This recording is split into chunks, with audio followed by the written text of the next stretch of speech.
power people. Welcome to Renewable Rides, powered by VECKTA. I'm Gareth Evans, the CEO and founder. And I'm Dan Roberts, head of sales.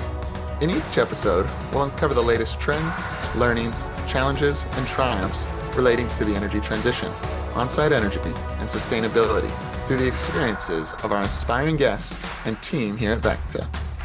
So get ready for an exhilarating adventure into the fast-paced world of challenging limits, adapting purposefully, and empowering co-creation to accelerate the energy transition with those that are on a mission to create a more resilient, profitable, sustainable, and thriving energy future. So let's go.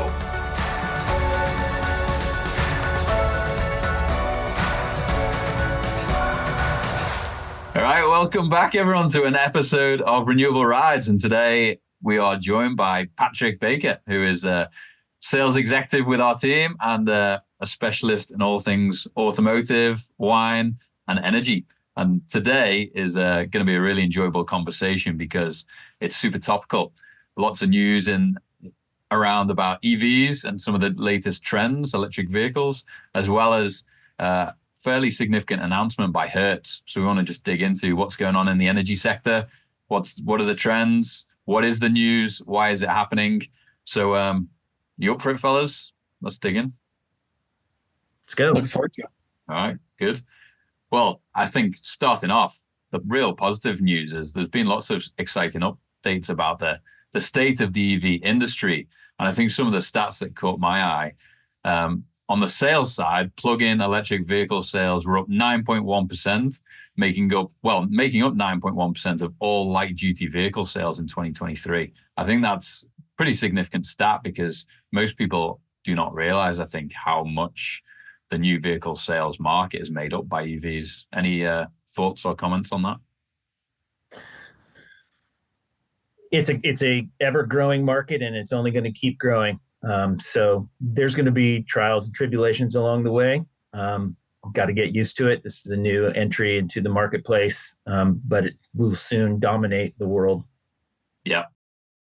I heard something recently that said 2024 was going to be the year of more as it relates to EVs.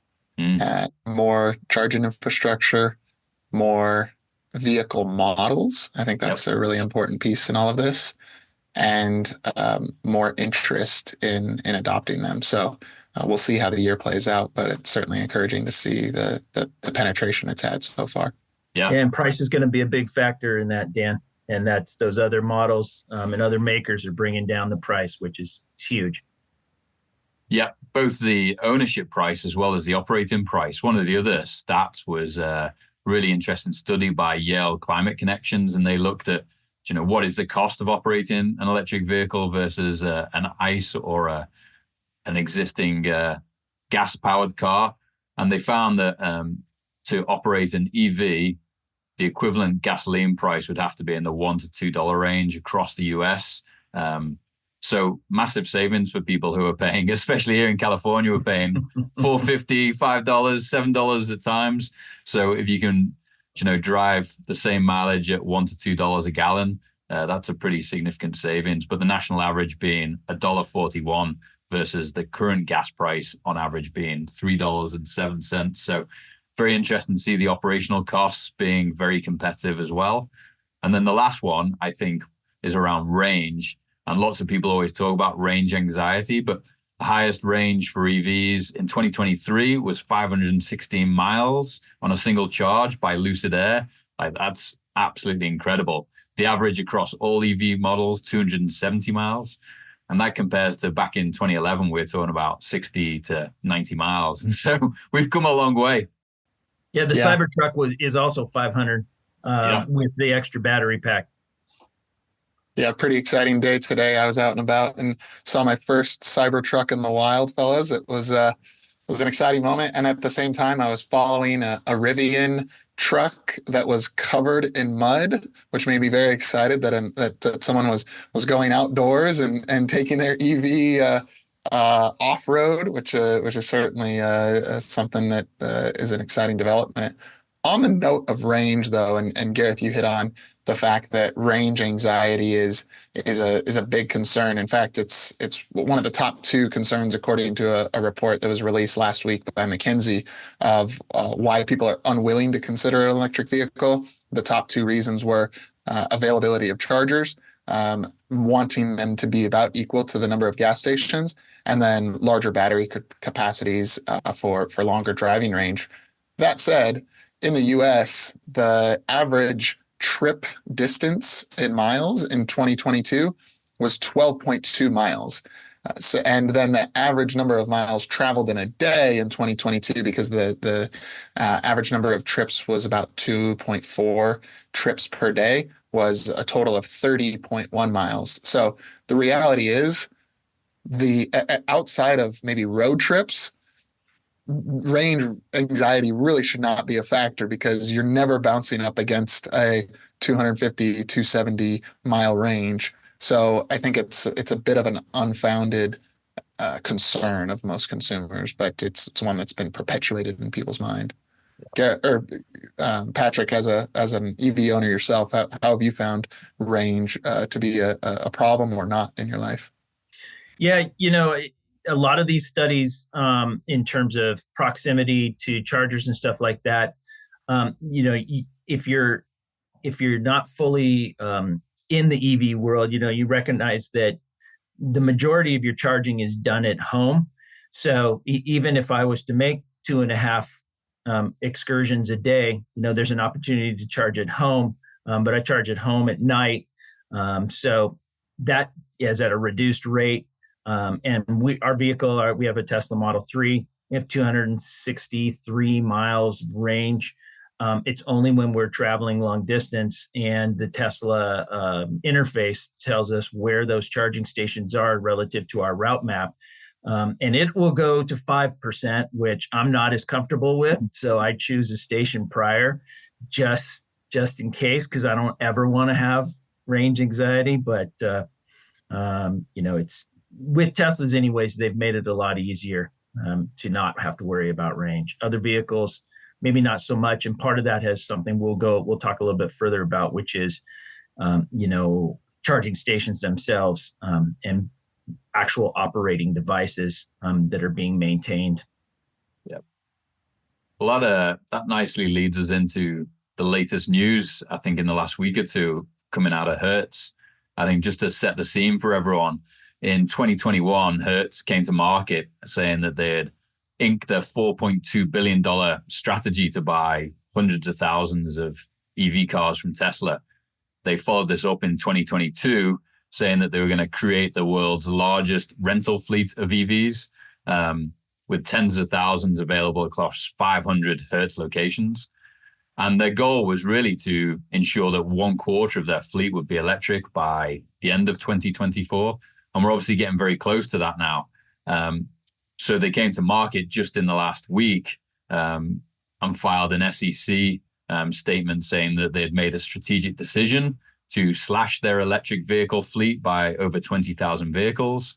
And that'll save them approximately $245 million in net depreciation expenses, which is all with a view to investing that back into gasoline-powered vehicles, which will get their financials back on track, was the statement. So we went from a Tom Brady empowered advertisement scheme to really push this at scale, some major commitments, and now a bit of a pause, a bit of a back step. Would love to know what you guys think about this and why maybe it's happening. Well, I'll jump in. I love the fact that Hertz was kind of first to market in this realm. They set a precedent. They did a lot of advertising. I've been a Hertz member for a long time and was really pleased at the offering and the ability that they made it so easy to rent EVs. But that being said, understanding how Hertz works really kind of explains that story. And that's more about, rental fleets like Hertz. They are depreciation versus resale gambles. That's how they impact their SOP business model. So a lot of those early on purchases of Teslas were near MSRP, and they were counting on strong resale values. And then Tesla went around and published 15 to 25% lower rates, prices for new cars. And so that changed their model considerably. And it pencils out to them losing about somewhere between $5,000 and $8,000 per vehicle. Wow. And, you times that by the 20,000 vehicles that they said they're selling.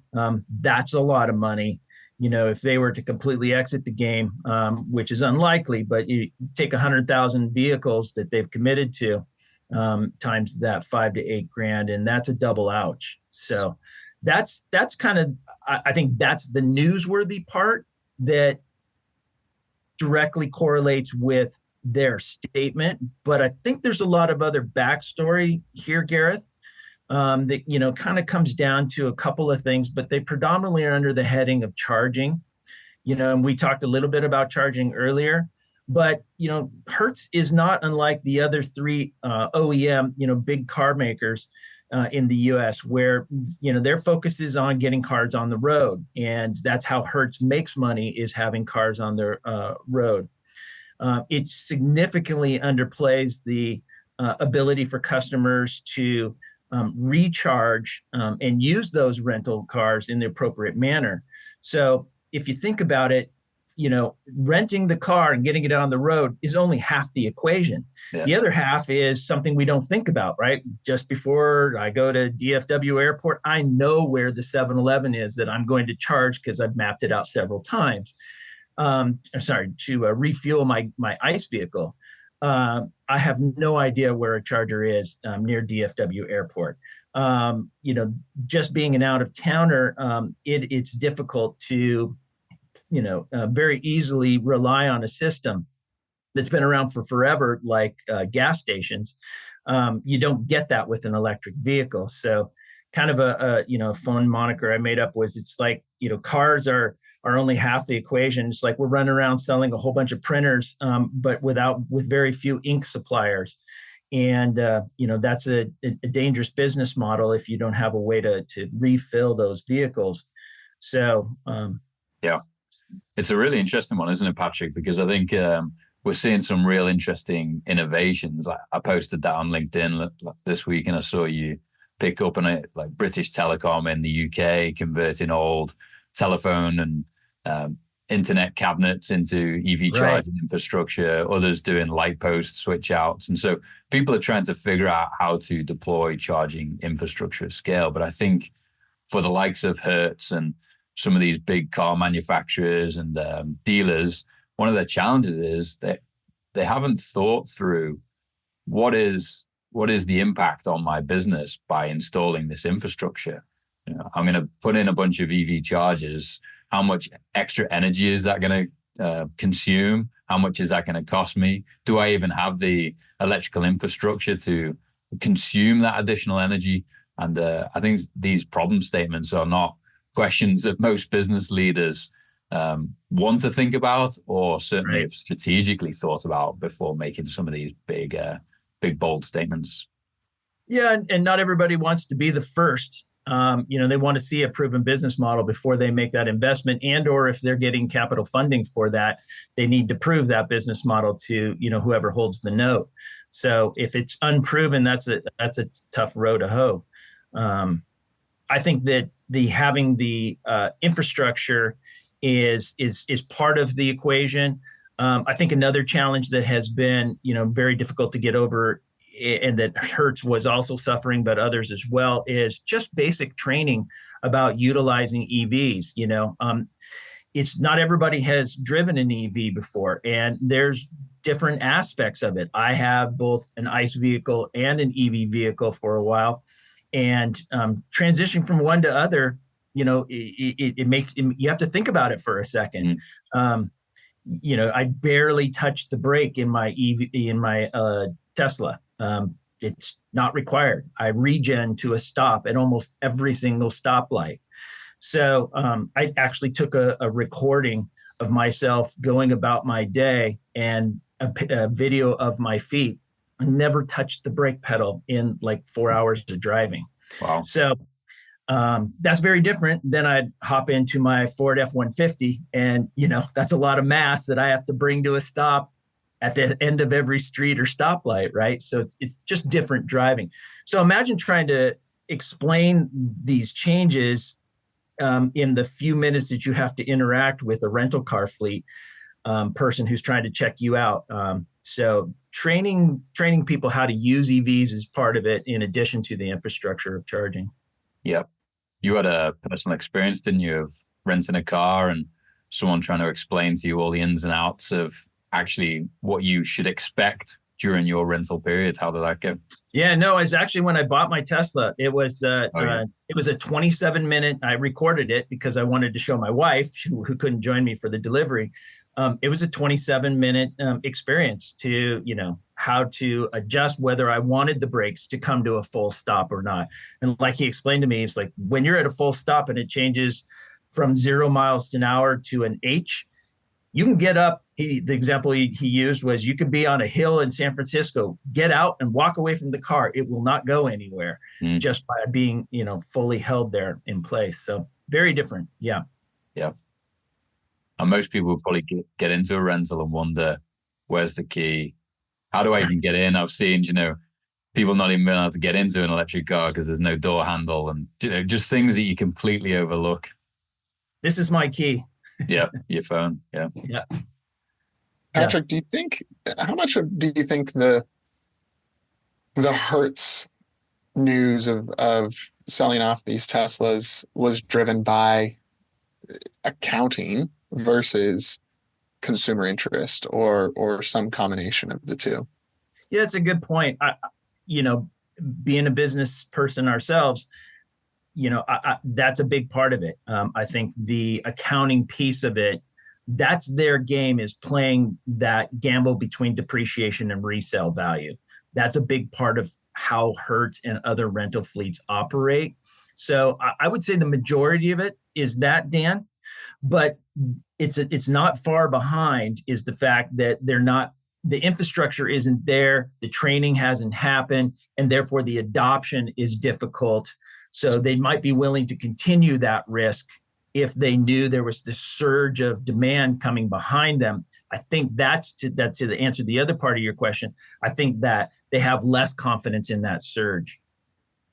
I find it's super interesting, actually, because we see this with business leaders all the time, don't we? One of the big pushes for Hertz was they were saying that they wanted to save approximately 1.8 million metric tons of CO2 emissions by having EVs on the road versus gas cars. We see the same with commercial industrial business owners. They want to reduce emissions, they have the right aspirations, but unless it makes financial sense, they will not do it. It has to pencil, the dollars talk, and the green in most situations is not emissions green, it's the green color of money, so we have to all work together to make sure that it's profitable and it makes business sense for these companies to go down that route. Yeah, it's really is the combo of planet, people, and profit. Yeah.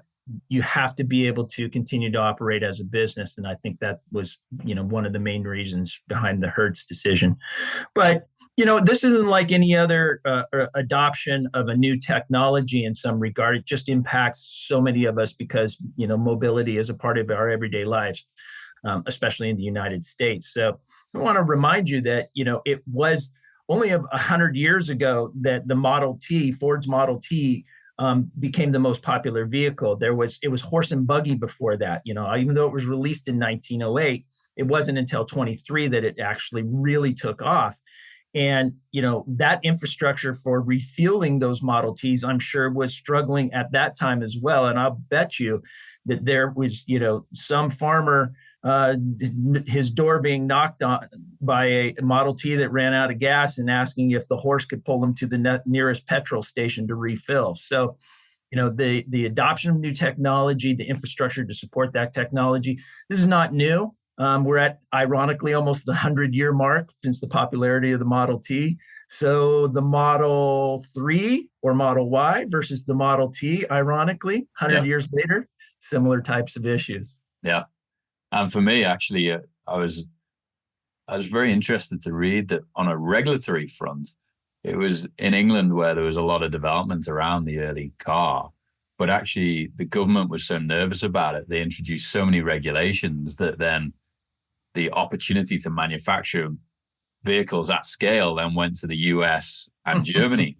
And they ended up becoming the powerhouses of vehicle development for many years, even though kind of the UK was the early kind of front runner. And I think we're going to see similar things with EVs, with AI, as countries and governments need to find a very fine balance between enabling and empowering versus trying to protect through overprotection. It's the unintended consequences, better known as freakonomics. Yeah. Yeah. Guys, I would love to spend a minute exploring when I look at someone like a Hertz that has millions of vehicles, or someone that companies that have large fleets of vehicles, where are the opportunities for them? I mean, Hertz is pulling back, but it doesn't mean that this wave isn't coming or that there aren't revenue generating opportunities for these assets or these mobile batteries. So I'd love to hear either of your thoughts on looking ahead. Where can Hertz actually start to play a bit more in the energy game than just the mobility game? Patrick, you start. I know you're talking to lots of customers about this and adding a lot of value to their strategies, and you start and I'll jump in. Where others see challenges, Dan, others see opportunities. And I've had the fortunate experience to speak to quite a few fleet folks, fleet rental folks, and the supporting infrastructure to those fleets. And they waver between trying to offer that infrastructure themselves versus outsourcing that infrastructure.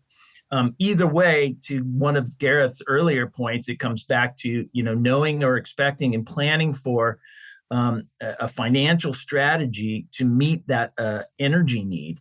And for the folks that outsource their servicing of those vehicles, while they're servicing them, they can be charging them. So there's a whole outcrop of opportunists, if you will, that are creating these mini substations or quick turnaround facilities for fleets to not only service the vehicles like they normally do, but also that's where a majority of their charging would come from. That allows the Hertz of the world to kind of put off some of this infrastructure thought if they're outsourcing it. For us, it's the same. It's more people that are drawing more energy from the grid, and how to consider that the grid is not the only way to draw that energy. So they need guidance, they need help, and thankfully there's a company like VECKTA here to help them with that. So it's been a really interesting, all varied types of conversations. Yeah, I think for me, Dan, there's a huge opportunity here to actually monetize and capitalize on this build out. We need lots more infrastructure. And I think to Patrick's point, the businesses who are going to win are those that strategically assess across these huge portfolios of facilities where they're going to get the greatest return on investment for in installing the EV charging infrastructure. On the 2024 trends we talked about, the retail marketing networks, a lot of EV infrastructure can be turned into a big screen TV with a captive audience where they can be selling a lot of marketing money through it. They can be building their own on-site energy systems and actually taking their energy costs very low for their existing operations as well as the EV. They can be selling that energy through the EV charger to non-rental participants if they want to go that route. So there's lots of strategic ways to actually turn a cost base into a very profitable solution. And I think ultimately it'll just attract a completely different breed of renters and make you the business of choice if you get it right. Yeah. For me, when I look a bit further into the future, and we were just having a conversation internally the other day. Maybe it's the 5 year, some say 10, but I think it's probably more like the 5 year mark when vehicle to grid starts to really become a thing, and the infrastructure is ready to handle that. I think these large fleet owners like a Hertz or an Enterprise or large private fleets, they have an opportunity to take these when these vehicles are idle, start turning them into revenue centers. Whereas historically, the rental companies, it is about turn. The quicker you can take a vehicle that's returned and get it back on the road, ideally that's sub 1 hour, the better. That's revenue. But there's going to become a time in the near future where an idle vehicle that is not back on the road in a renter's hand actually also becomes a revenue center. And I was just running some quick math. I mean, the average electric vehicle battery is sitting right about 80 kilowatt hours. And let's say you have 50 electric vehicles in a parking lot. That represents roughly 4 megawatt hours worth of stored capacity in batteries. Wow. And being able to feed that back into the grid, especially at high demand times, and get paid for that, that's where I think the shift is really going to happen with these large fleet owners. Yeah, take that same scenario, Dan, and power all of that energy with on-site energy that you made there as opposed to bought from the grid, and you just made yourself a little bundle. Yeah. Mm-hmm. Mm-hmm. Absolutely. And I mean, the staggering thing is that 4 megawatt hours is not a small amount of energy to be able to put back on the grid. And as more things get electrified beyond mobility, so homes are being electrified and people are moving away from natural gas, industry is being electrified and moving away from natural gas, the demands on the grid are going to grow. And that's one of the things I'm most excited about all of these largely mobile batteries, is their ability to participate in the grid and not just be consumers in the charging sense, but also being deliverers of energy to the grid. Yeah. Exciting times. Yeah. Businesses all sell a commodity of some sort, whether it's rental hours, whether it's real estate.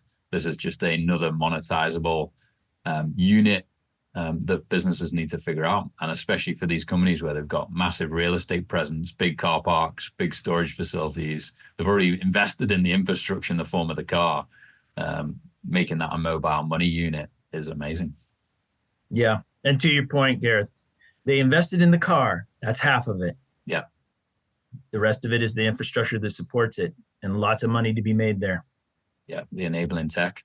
And actually the future is all those vehicles are autonomous and they're not sat there static. And that rental car actually becomes a self-driving Uber at night when someone's not renting it. And it becomes another monetizable asset. And the list goes on and on.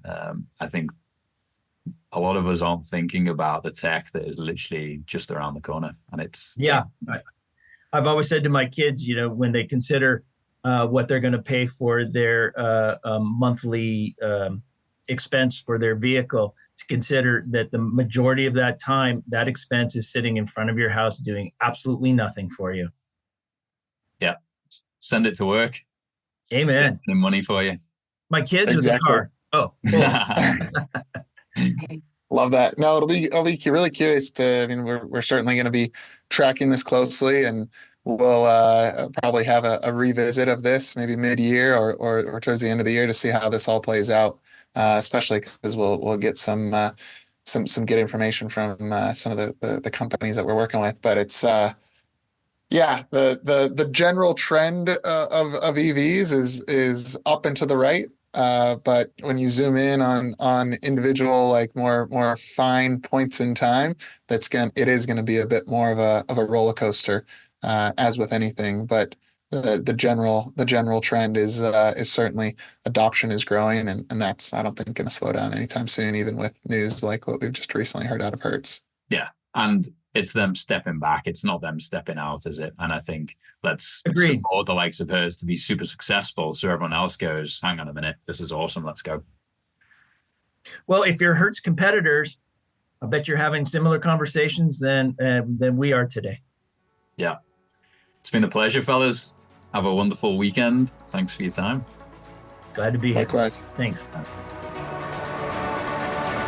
We receive a lot of questions from business leaders around the world wanting to learn more about the energy transition, what is possible, and where to start. So to help you stay informed and up to date on best practices, opportunities, risks, and success stories, we created an industry newsfeed at VECKTA.com/news with all our podcasts, blogs, and newsletter. Check it out and connect with Dan, myself, and the VECKTA team to learn more. Cheers and have a good one.